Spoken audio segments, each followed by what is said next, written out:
네, 오늘도 우리가 이 아침에 하나님의 말씀을 들으려고 또 이렇게 나왔습니다. 하나님께서 선포해 주시는 그 말씀을 우리가 들으려고 하는데, 성경 말씀은 그렇죠. 성경 말씀 읽으면서 우리가 뭐 똑똑해지고 지혜가 많아지고 그러려고 읽는 것이 아니라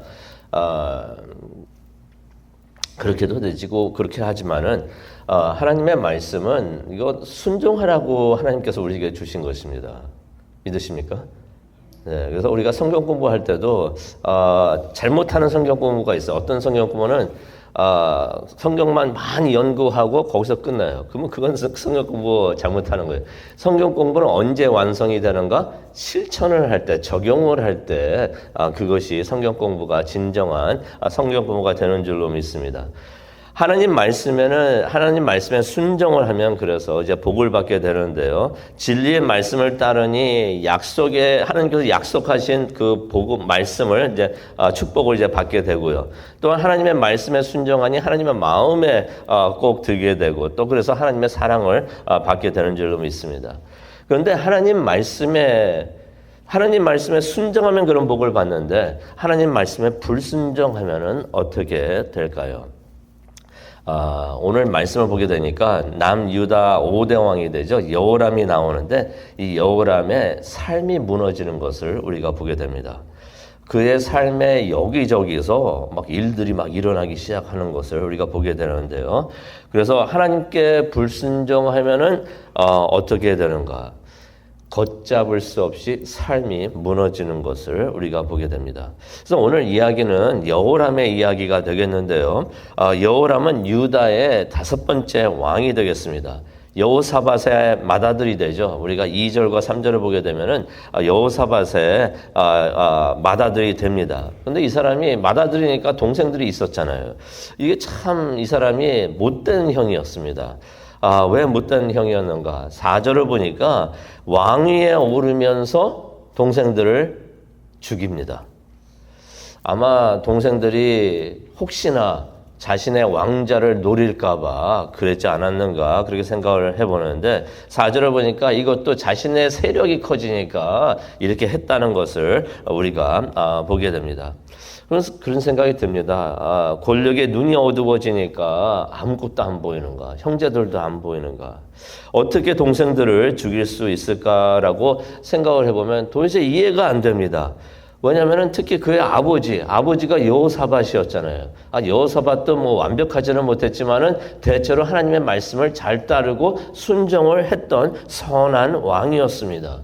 그렇다면 그런 아버지 아래에서 어떻게 이런 아들이 나올 수가 있을까 생각을 해보면 이해가 안 됩니다. 그런데 어떻게 보면 또 이해가 되기도 합니다. 왜냐하면 그의 아내가 6절을 보니까 아합의 딸이었다라는 말씀이 나옵니다. 그래서 6절을 보니까 여호람이 아합의 집이 했던 것처럼 이스라엘 왕들의 길을 걸어갔다. 아내를 아합의 딸로 맞아들이면서 아버지가 그렇게 좋은 선한 왕이었는데 아버지를 본받지 않고 아합을 본받습니다. 장인어른의 길을 걸어가고, 또 이스라엘 그 왕들의 길, 또 아합은 우리가 잘 알듯이 이스라엘 왕들 중에서 가장 악한 왕이었잖아요. 그들을 이제 본받고 그들의 길을 걸어갔다라는 말씀이 나옵니다. 무척이나 안타까운 일이 아닌가 생각을 해봅니다. 그러면서 이제 6절을 보니까 그렇게 여호람이 하나님 보시기에 악을 행했다라는 말씀이 나옵니다. 그럼에도 불구하고 이제 하나님께서는 7절을 보니까 여호람을 치기를 원하지 않으셨습니다. 왜 그랬는가? 7절에 나오죠. 이전에 하나님께서 하신 약속 때문에 그렇습니다. 어저께도 안 목사님이 말씀하셨는데 약속이 참 중요한데, 하나님께서는 약속을 지키시는 하나님이세요. 이전에 다윗과 맺은 약속이 있기 때문에 그렇게 하나님께서 여호람을 치는 것을 원하지 않으셨다라는 말씀이 있습니다. 어떤 약속이었는가?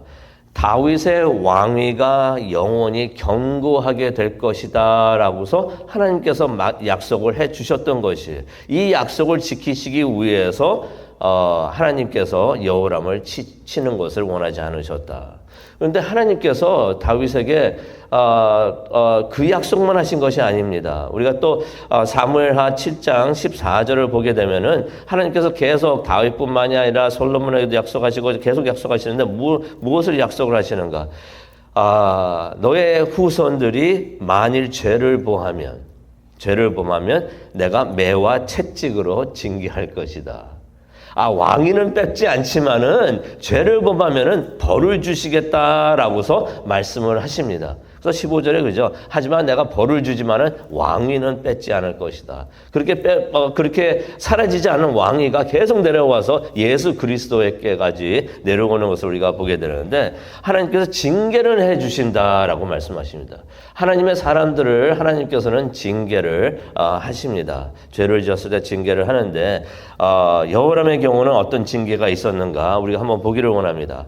8절을 보니까 에돔이 반란을 일으킵니다. 에돔이 반란을 일으켜가지고 에돔 스스로 왕을 세웠다라는 말씀이 나옵니다. 그뿐만이 아니라 10절을 보니까 립나도 반란을 일으켰다라는 말이 나옵니다. 이게 어떤 의미가 있냐면요. 에돔하고 립나는 측근 민족 사람들이었어요. 이렇게 측근 사람들이었는데 이 사람들이 여기저기서 가까이에 있던 사람들이 배반을 하기 시작을 했다는 것입니다. 들고 일어났다는 것이. 이게 우연이 아니었습니다. 10절을 보니까 성경은 이런 일은 여호람이 하나님 여호와를 저버렸기 때문이다. 가까이 있던 사람들이 들고 일어납니다.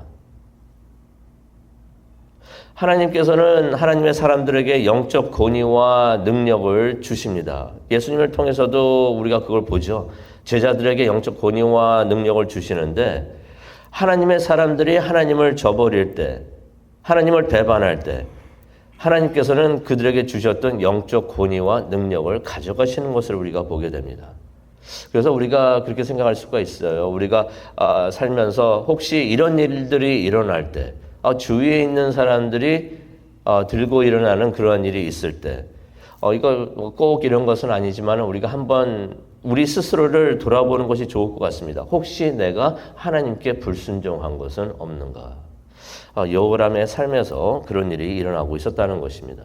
그러면서 이제 여호람은 무슨 죄를 지었는가 이제 성경에 나오는데요. 이스라엘의 어떤 왕들의 모습을 이제 본받았다고 했는데 어떤 모습을 본받았는가? 11절에 나오죠. 여호람이 유다 여러 산에 산당을 지었다라는 말씀이 나옵니다. 아시다시피 산당은 우상을 예배하는 곳입니다. 그런 곳을 세웠다는 것입니다. 그 아버지 여호사밧이 좋은 일들 많이 했지만은 제대로 하지 못한 것이 하나 있는데 산당들이 있었는데 그걸 없애지를 못했던 것이. 아버지는 그것을 없애지 않고 그 아들은 그것을 오히려 더 많이 세웠다라는 말씀이 성경에 나옵니다. 근데 이게 왜 나쁜 일인가, 악한 일인가? 11절에 나오는데요. 이로 인해서 백성들이 스스로 더럽히게 됐다. 하나님 앞에서 이 일 때문에 스스로 백성들이 이제 죄를 짓게 되었다라는 말씀이 나옵니다. 이 말은 온 나라 유다를 미혹하게 하여서 잘못된 길로 걸어가게 했다는 말입니다. 이 여호람이 자신만 하나님 보시기에 악한 일을 한 게 아니라 다른 사람들도 하나님 보시기에 악한 일을 하도록 그렇게 이끌었다는 것입니다. 다른 사람이 잘못되게 죄를 짓도록 인도하는 것, 이것이 얼마나 큰 죄인가 우리가 다시 한번 깨닫게 됩니다. 근데 그때 엘리야가 12절에 우리가 보기에는 참 이게 의외다라고 생각되는 일이 일어나는데요. 엘리야가 여호람에게 편지를 보냅니다. 엘리야는 우리가 잘 아는 이스라엘을 대표하는 선지자가 되는데요. 이 사람 죽지 않고 하늘로 올라갔던 사람입니다. 이 세상에서 죽음을 겪어보지 못한 사람이 몇 명 되는데 그 중에 한 명이 엘리야가 되는데 그 엘리야가 여호람에게 편지를 보냅니다. 그 내용을 보게 되면은 여호람이 잘못한 일들이 다 기록이 되어 있는데요. 13절을 보니까요. 악한 이스라엘의 왕들을 따르고 본받았던 것. 또 13절에 보니까 백성들이 죄를 짓게 이끌었던 것. 그리고 13절에 또 보니까 형제들을 죽인 것. 이 모든 것들을 하나님께서 다 보고 계셨다는 것입니다. 그러면서 이제 하나님께서 14절에 이제 어떠한 재앙을 내리시는가, 어떤 벌을 내리시는가 말씀을 해주시는데요. 14절에 보니까 이제 내가 큰 재앙으로 내 가족들을 칠 것이다 라는 내용의 말씀을 하시고, 15절을 보니까 너도 병이 들어서 창자가 밖으로 터져 나오게 될 것이다 라는 말을 하나님께서 하십니다.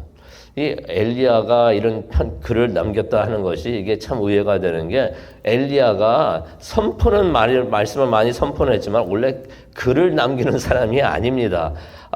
그런데 엘리야가 이렇게 편지를 써가지고 이러한 글을 남겼다라는 기록이 남아 있는 것을 우리가 보게 됩니다. 근데 우리가 이렇게 생각을 할 수가 있죠. 엘리야가 쓴 것은 엘리야가 쓴 게 아니죠. 엘리야는 선지자입니다. 하나님께서 여호람에게 쓰신 편지가 된다는 것을 우리가 깨닫기를 원합니다.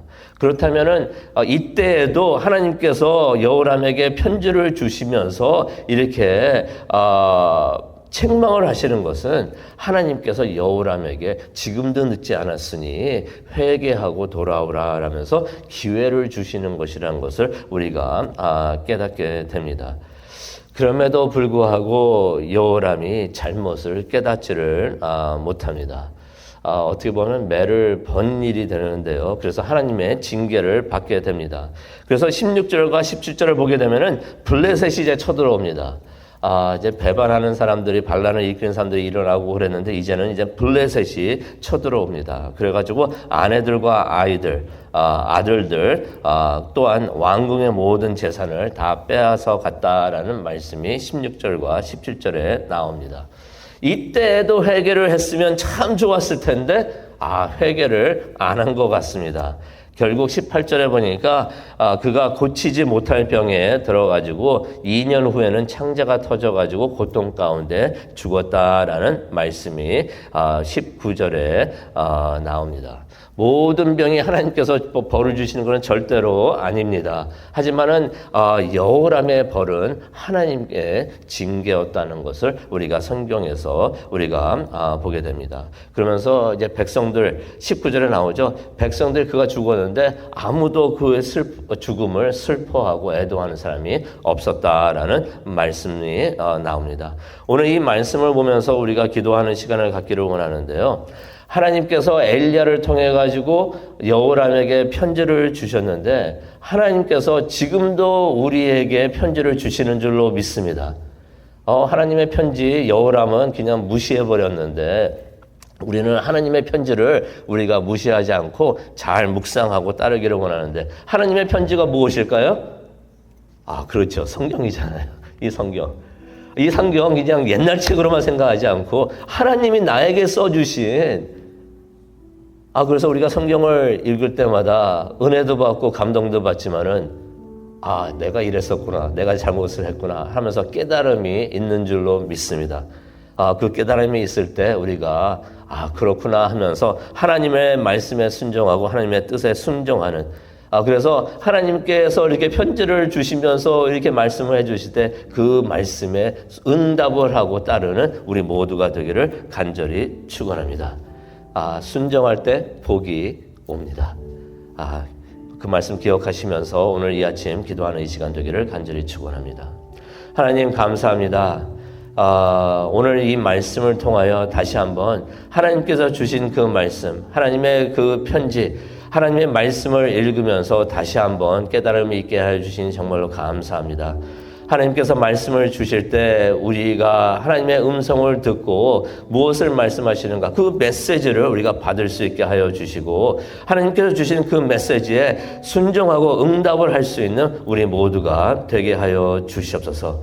읽고만 마는 것이 아니라 나에게는 어떠한 교훈을 주시는가, 오늘 우리가 기도를 하면서 하나님의 말씀을 묵상을 하기를 원합니다.